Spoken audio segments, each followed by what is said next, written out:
Welcome to Coffee Talk. I am your host, Mashuma Saba, M. Saba, and this is our Cultural Variety Podcast. Stay tuned.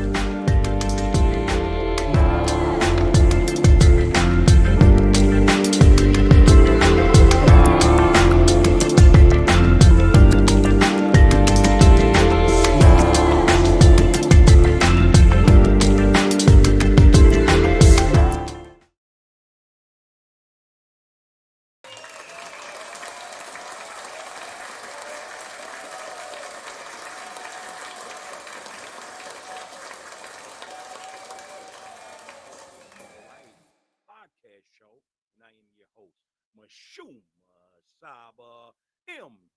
Saba. It's our Cultural Variety Podcast show. How y'all doing this evening? Welcome. As you know, it is Monday, April 3rd, and this is our Cultural Studies night. And tonight, we're going to talk about NCAA basketball championship, the ladies championship. I know you guys are, some of y'all are getting started watching tonight's championship game, by the way. So you may not catch the podcast in its entirely, but we will love that you come back and watch the show. And for those that are tuned in tonight, we thank you. So welcome to Coffee Talk Podcast, the Cultural Variety Podcast show. All right, so we got a good show for you tonight.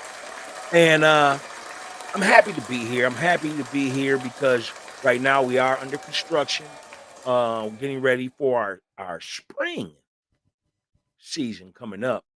But I did state to our viewers and our supporters that we would be doing pop-up shows. So we're on schedule tonight. But yeah, we are here. This is our Cultural Studies night. Tonight, we're going to get into talking about the NCAA Women's Basketball Championship. There's a lot going on in the news about that. Forward Angel Reese and also Iowa's shooting guard Caitlin Clark, members of both teams, LSU and Iowa. We're going to discuss that. And then we also going to go into one of our stories. That's right. It's history in the bigger frame of things, but it's our story because our story is the history of the world. So we're going to be talking about ASKIA Muhammad. ASKIA Muhammad, who was on the planet from 1493 to 1528. We definitely will be discussing that. But before we start our show, we never start the show without giving it its flavor, as well as the wise words of the evening. So today's flavor, and also because we are celebrating Ramadan, today's flavor is going to be alkaline water. Why alkaline water? Because alkaline water helps you with weight loss. It provides energy. It restores the body's functions by cleaning your cells inside and out. It improves your immune system. And it also is the best source of magnesium. So tonight's flavor is alkaline water.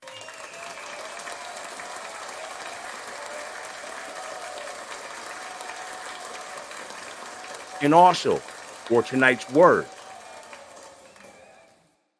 Tonight's words come from one of the greatest MCs in hip hop. He also goes by the Teacher. Has about 20 albums. He still rocks BDP,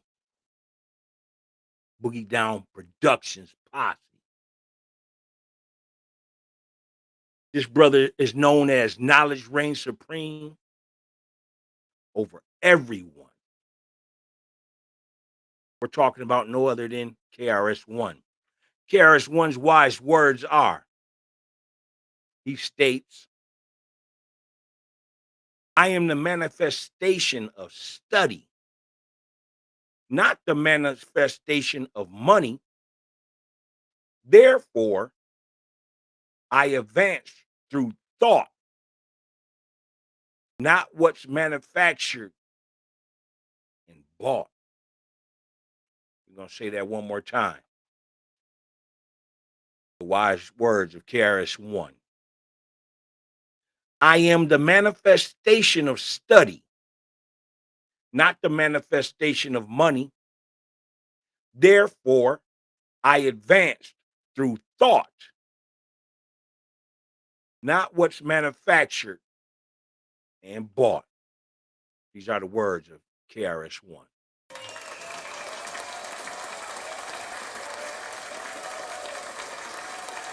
All right, so let's get right on into it. Um, Dallas Airline Arena yesterday was the host of the NCAA Women's Basketball Championship between two teams, LSU Lady Tigers and the Iowa Hawkeyes, representing the Big Ten. The championship game was last night, and the victors came out to beat Louisiana State as they dominated Iowa 102-85. I want to talk a little bit about the game. We're going to pull forward some facts, and we're going to dispute some people saying that the refs stole the game. Are you crazy?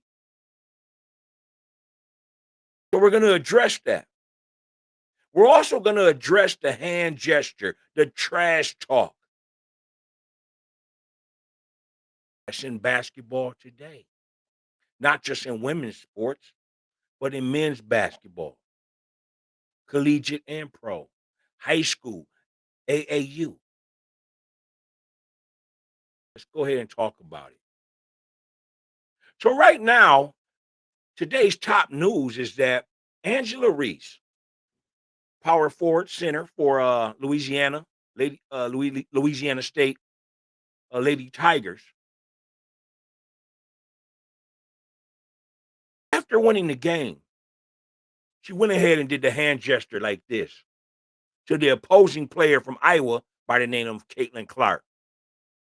Caitlin Clark is hailed as possibly the number one draft pick in this upcoming WNBA draft, and also Women's Player of the Year, more likely when they cast the voting soon at the end of this week.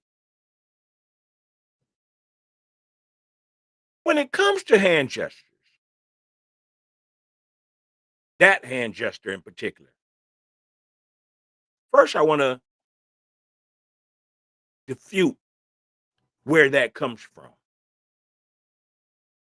Old media says that it comes from John Cena. It's the John Cena. I'm here to tell you that's not where it comes from.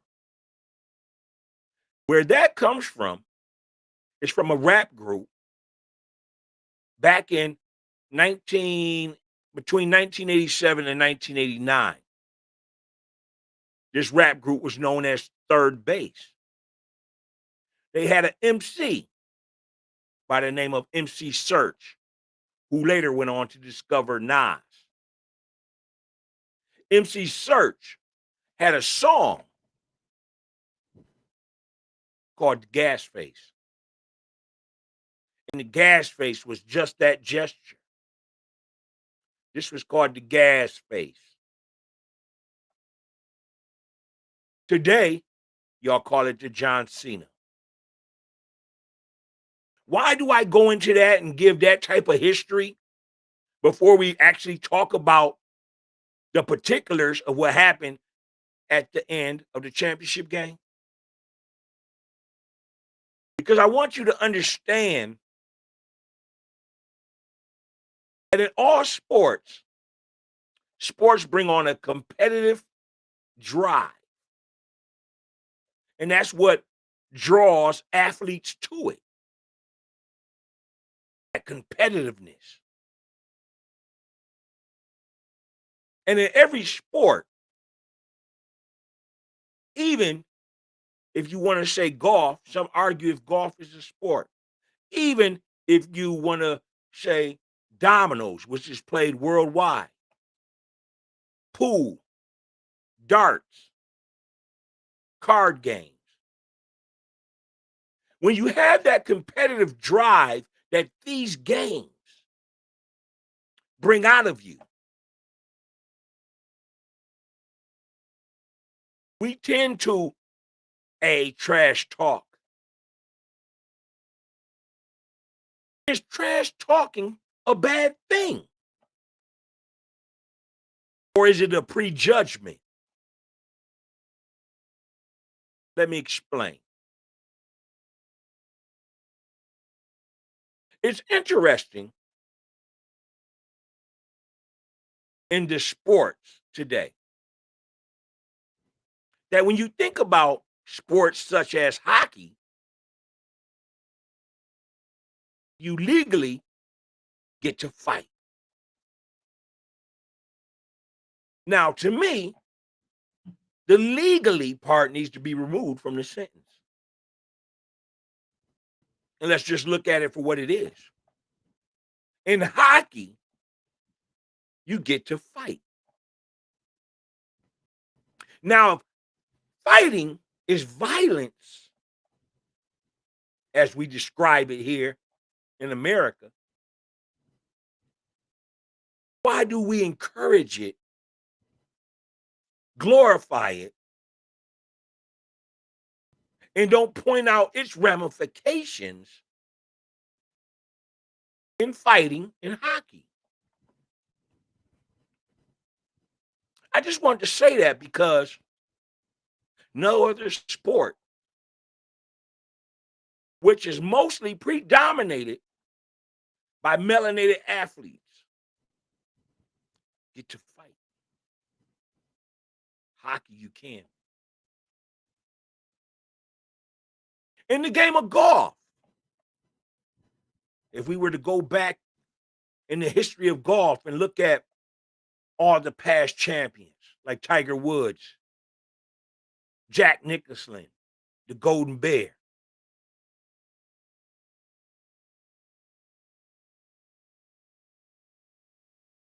And even before then, when black golfers wasn't even allowed to play golf.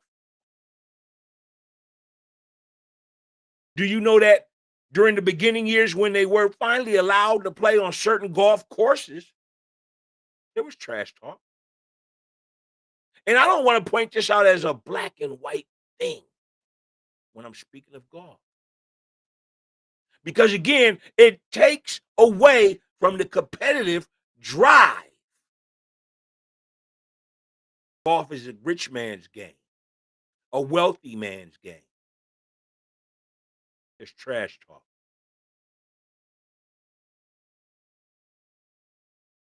What I'm getting at here is that this hand gesture that the world is talking about right now, that was done by Angel Reese of LSU,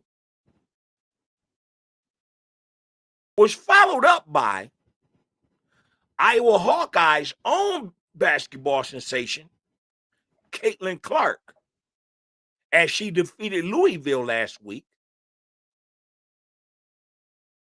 She went ahead and did the hand gesture.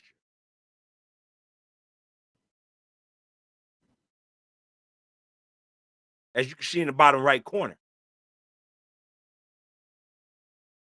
And the old media pointed out when Caitlin did it, oh, she's such a queen. She's so competitive. It's good for the sport. She's tough.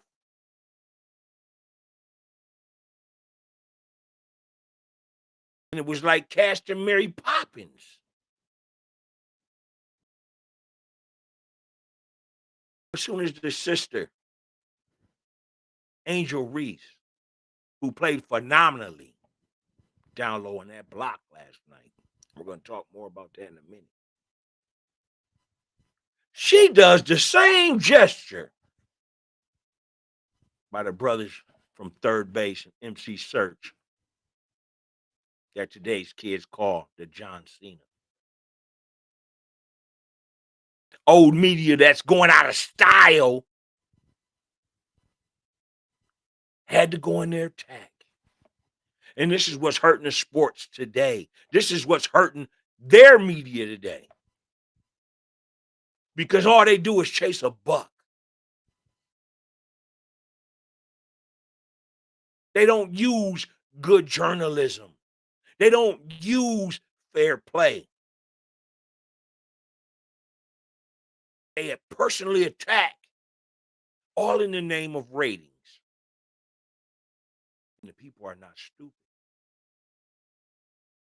People have seen how Colin Kaepernick was done. People have seen how Kyrie Irving was done.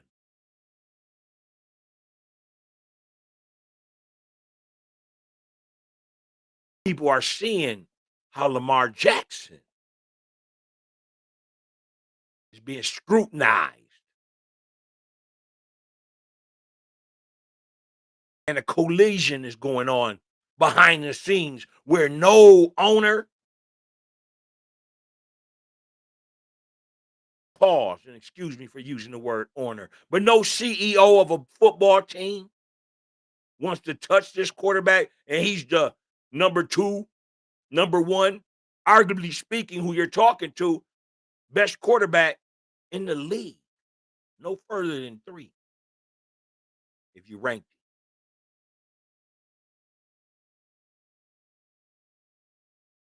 But is trash talking good for the game? I want you to go ahead and leave a comment. Let me know what your thoughts are. Is trash talk good for the game? You know, there was a guy by number 33 who played for the Boston Celtics. His name is Larry Bird, 5-time NBA champion, 3-time MVP. Larry Bird was one of the greatest trash talkers ever. He would completely talk you out your game and destroy you. Now, sometimes it led to certain elbows, and it might even got physical. Some even resulted in fights. Some of us sports fans and historians remember him fighting Larry Bird, Dr. J.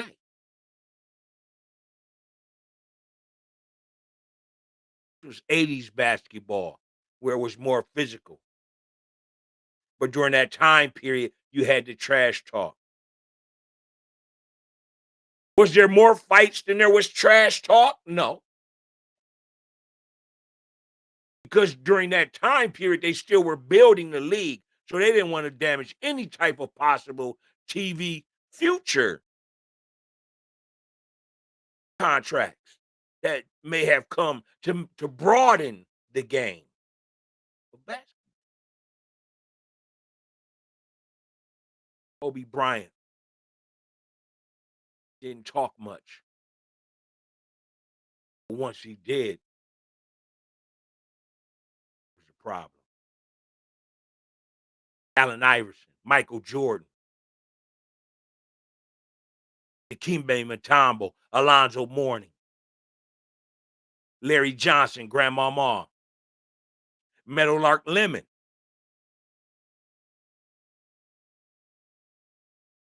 That competitive drive brings out the trash talk.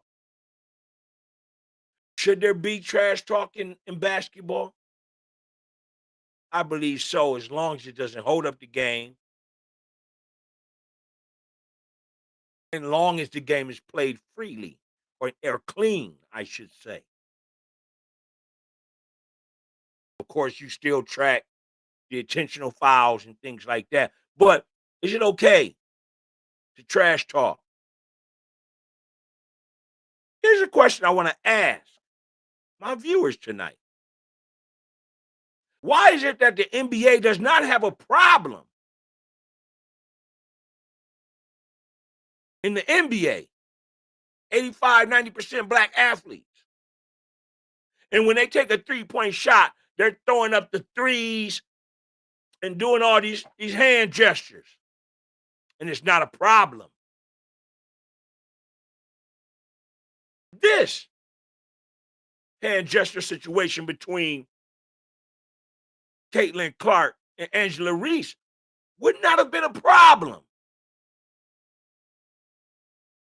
But it became a problem because Caitlin karma came back, we should say. Is that a nice way to say it, people? Her karma came back. She walked through and she was doing it to Louisville, but they ran into a better team. That's not to take anything away from Caitlin. I think she was phenomenal. She's definitely a baller. Iowa played great ball, but LSU was the better team. And why can't we just be happy with women's sports? A lot of things took place in that game.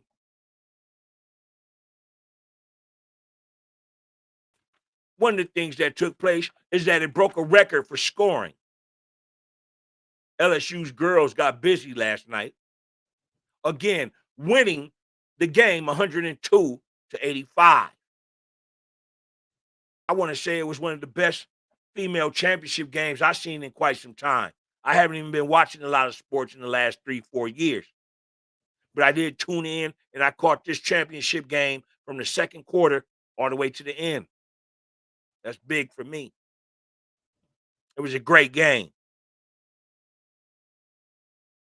The ladies can shoot, shoot, shoot, shoot, shoot. And it's going to be great to see them in the WNBA.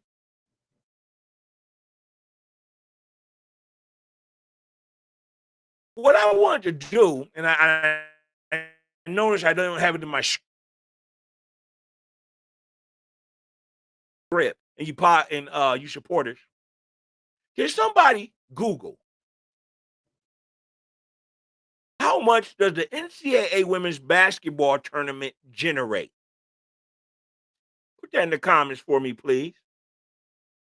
How much does the women's NCAA basketball tournament generate? How much money? Put that in the comments for me. I would look it up, but I don't have my keyboard in front of me right here in the studio right now. It's not on the desk. Go ahead and let me know how much they generate. The reason why I'm asking that question, which I know it's up there, it's in the millions, at least over 50 million. I'm assuming, or even more. But the reason why I'm asking is because college women's basketball for the last 20 years has been popular. I mean, you had probably like a 6 to 8 year run where it was just the Connecticut Huskies. I mean, they had a diamond coming out of that off that roster every year. 3, 4 diamonds on the roster. What I mean by diamonds is blue chip players, players that was going to be Hall of Famers.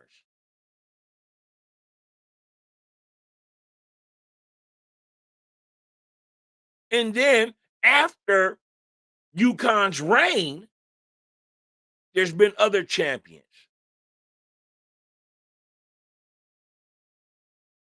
South Carolina's, the Louisville's.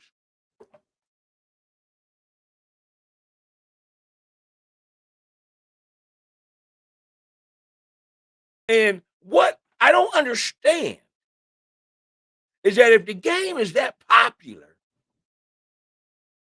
how does it take a nosedive when it comes to the next level? WNBA. So old media, they will say, the WNBA doesn't sell.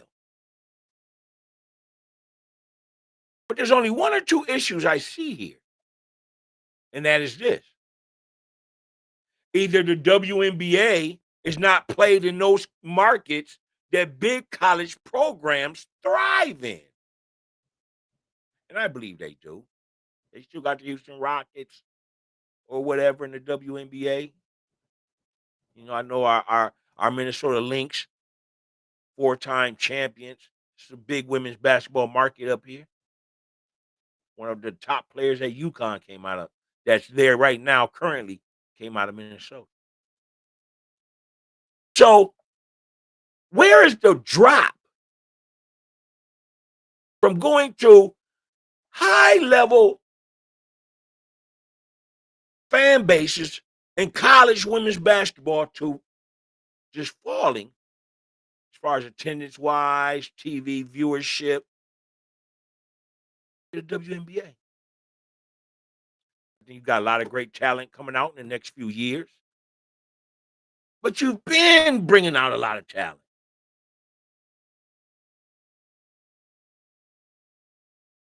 What the NBA has to do is it just has to find some type of partnership and put a few more dollars behind the players.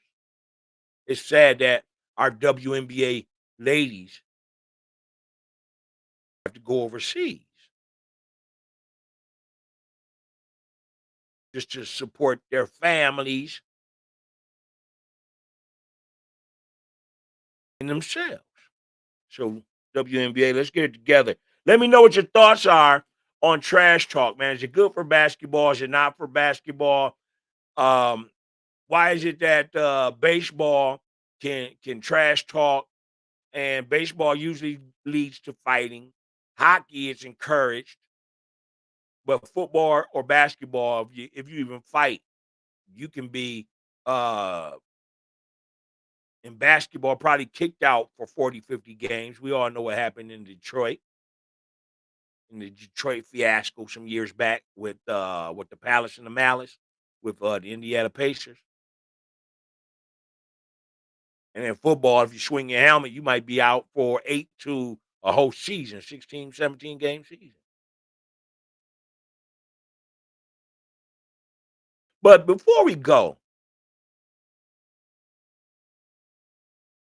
I want to talk about LSU and the fact that somebody said to me yesterday that the referees had something to do with LSU beating these Iowa girls. I watched the game. Like I said, I don't watch that much sports anymore. But I was intrigued. I wanted to watch this game because it was nice, fluid, up and down. They was hitting their jumpers. It was good ball in the paint. It was very exciting. So I tuned in. I enjoyed it. But let's go ahead and diffuse that BS about the referees letting LSU win. First of all, in the first period, the LSU girls shot 53% from the field. The second period,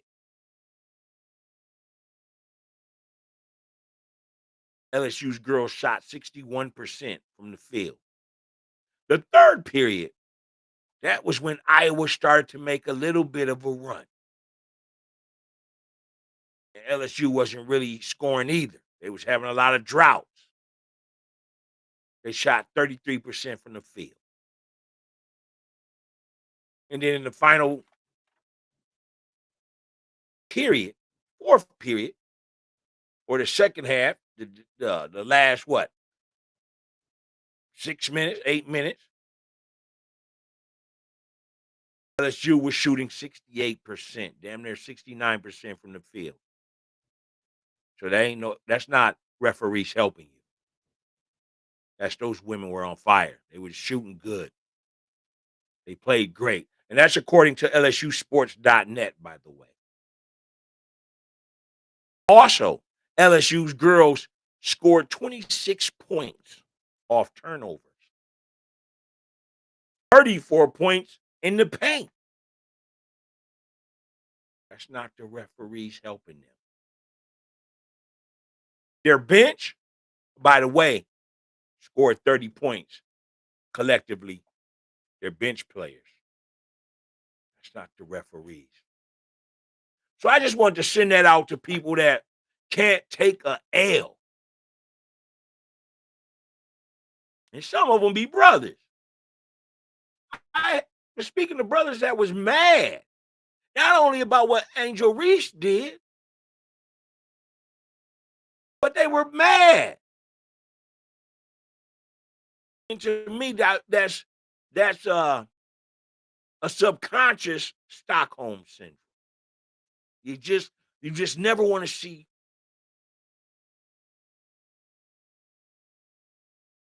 our people win. Go ahead and leave your thoughts on the championship game. Do you think that the WNBA can get better as far as viewership based off of this championship alone? It did have a Magic Larry Bird feel to it. That's what the old media is gonna push. But if it helps the women's basketball, I'm all for it. Kobe Bryant wanted to see the women's basketball league excel, and I believe that if he would have continued to live, he probably would have backed that sport, knowing that his daughter was playing in that and was going to be in the league eventually. But that's all I want to talk about tonight on the LSU Lady Tigers and the Iowa Hawkeyes. We're going to get ready to go into our story before the show ends. But before we leave this segment, I want to give honor and pay homage to our female LSU Lady Tigers. So what I will be doing is I will be reading off their names as well as their point totals. They beat the Iowa Hawkeyes 102 to 85. And for that, here at Coffee Talk Podcast, we want to go ahead and honor the LSU Lady Tigers. Number 45, Alexis Morris. Alexis Morris contributed 21 points yesterday. Number 0, LaDasia Williams. She contributed 20 points yesterday. Number 10, Angel Reese. Most valuable player. Had 34 double-doubles. Had 15 points yesterday. Number 4, LaJay Johnson. Contribute 10 points. Number 55, Kateri Poole. Provided 6 points. Number 2, Jasmine Carlson. Provided 22 points. Number 13, Lastier Poa. Contribute 6 points. And number 5, Samaya Smith. Contribute 2 points. Here at Coffee Talk Podcast, we would like to salute you girls. We are very proud of you LSU Tigers. And thank you for providing us with good basketball.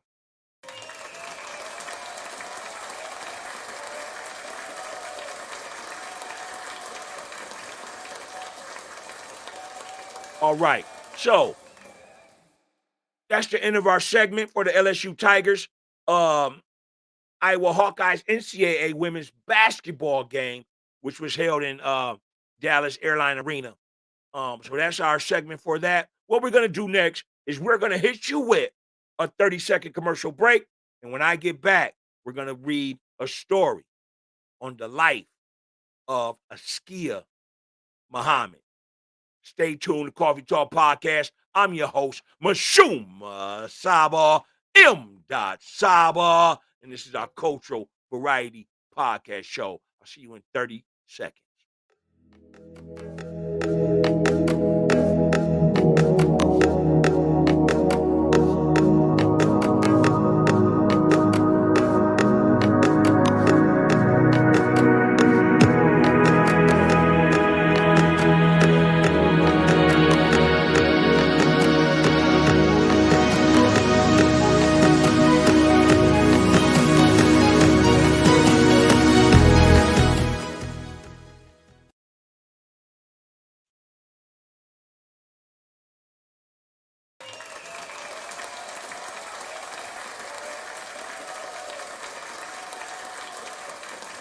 Peace, peace, peace, peace, peace, and welcome to Coffee Talk Podcast. I am your host, Mashuma Saba, M. Saba, and it's our cultural variety podcast show.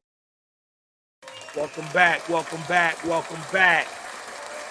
Coffee Talk Podcast. You know the flavor. All right, all right. So as I said, um, every Sunday, Monday is our alternate nights here at Coffee Talk Podcast. And what we like to do on Monday nights, we call that the Cultural Studies Night. Well, our culture is very broad. So we're bound to give you a little bit of everything, such as we like to go ahead and read a chapter to you, a paragraph to you. We like to give readings on poems. We like to give props to our doctors, our lawyers, our scholars, our scientists. We like to give props to our people. So this is our cultural studies night.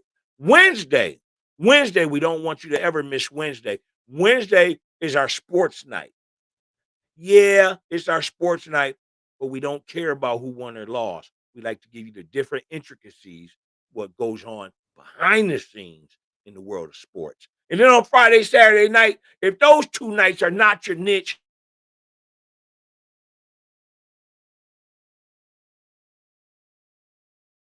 or you missed out, and Saturday, alternate nights. We call that the grown folks social hour. And what we do there is we just have fun. We like to play 10 question Q&A. We like to have guests throughout the region, throughout the nation.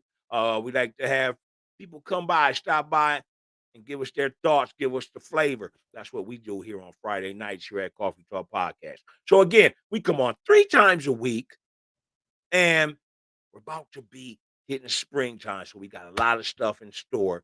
And yo, man, come on in. Pour yourself some water, some wine, a smoothie, a cappuccino, a latte, whatever you do. Come on in, kick your feet up, and enjoy Coffee Talk Podcast. Coach All right. So now we're going to go ahead and read this story as we end our show tonight. ASKIA Muhammad.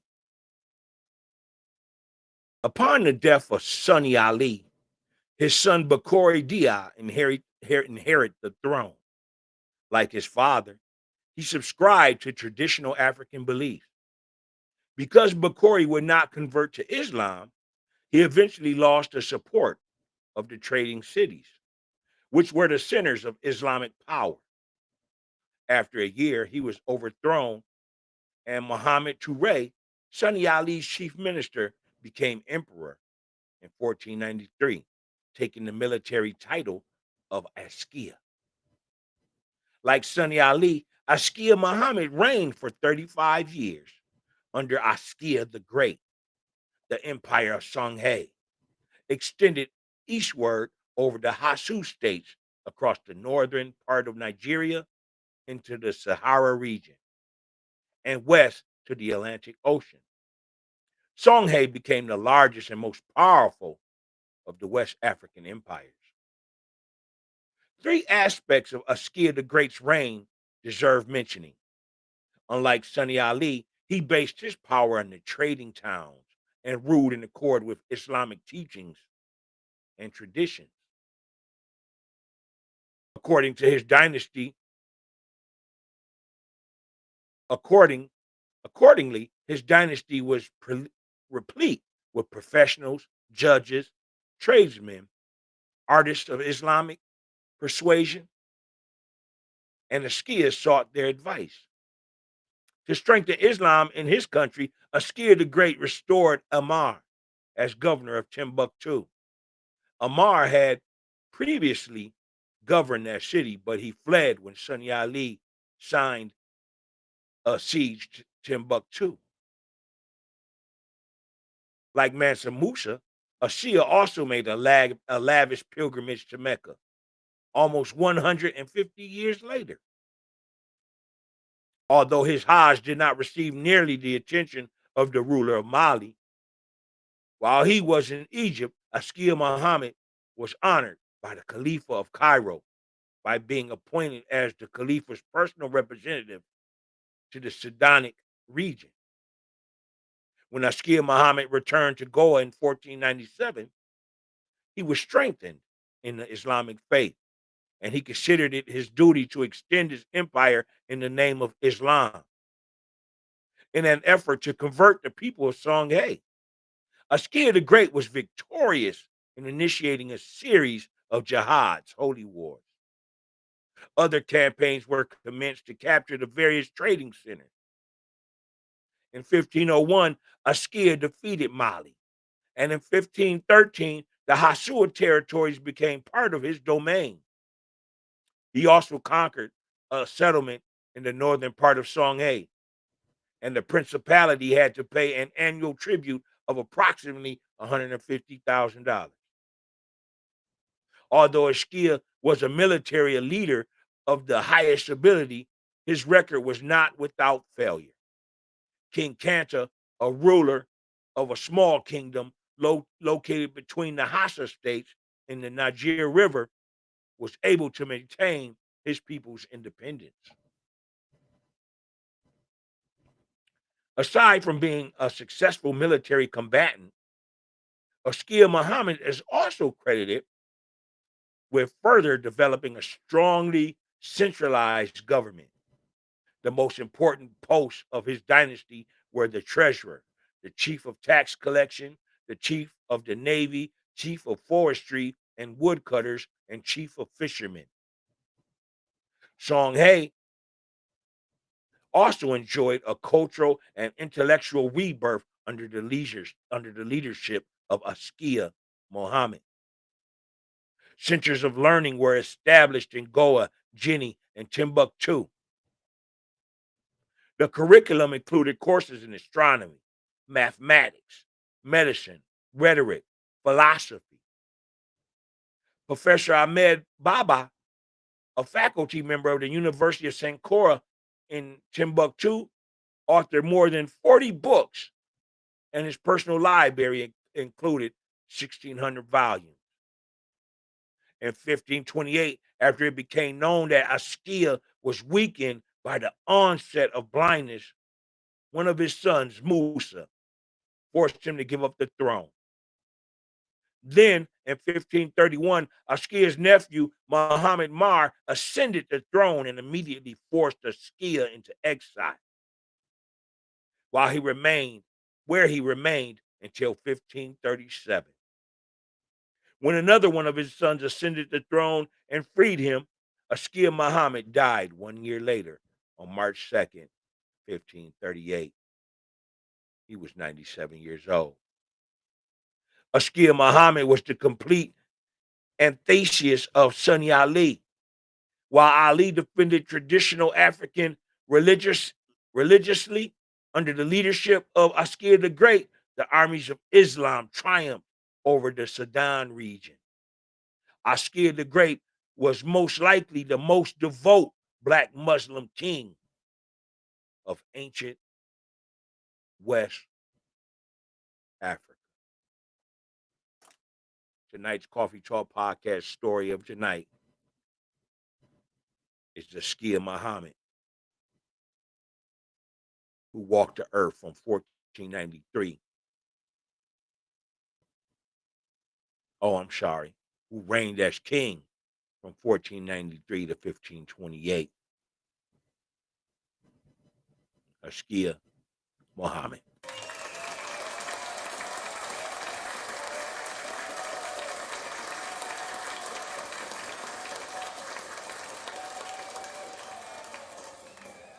All right. So that concludes our show for tonight. May you have enjoyed our show, Coffee Talk Podcast, the Cultural Variety Podcast show. And like we always say, man, we are very appreciative that you continue to chime on into the podcast. Continue to let people know, your friends know, call them, your cousins, your uncles, your aunties. Call them and say, hey, it's Monday. It's Cultural Studies Night. Turn on Coffee Talk Podcast. Go to YouTube. Go to Facebook Live. Mashuma is hosting Coffee Talk Podcast. Check him out. And that's all you got to do. And when you arrive, hit the like button, share, and also subscribe.